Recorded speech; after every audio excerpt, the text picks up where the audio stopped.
This is not the same economy in the US, nor is it the same global economy that there was in 1890. It's kind of a different playing field, but let me just tell you a little economics lesson.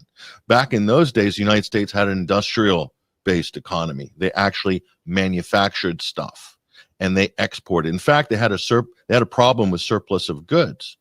And just around the problem, around this time, that's when the US started doing expansionist foreign policy. Why?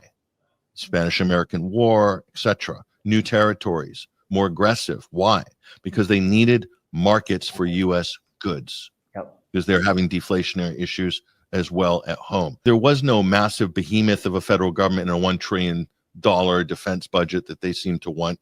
That didn't exist back then. It is just so stupid to compare 2025 to 1890 and somehow try to get away with this in public. America was great. If you think monopolists are great, in fact, it was the government wrestling the monopolies and putting them under control and balancing out the economy that really made America great in the 20th century, not because of Rockefeller. Okay, right. What China is doing is an industrial-based economy.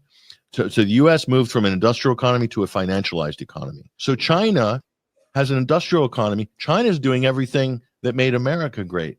So China is great now. America is in trouble financially. The U.S. can never be competitive. Never.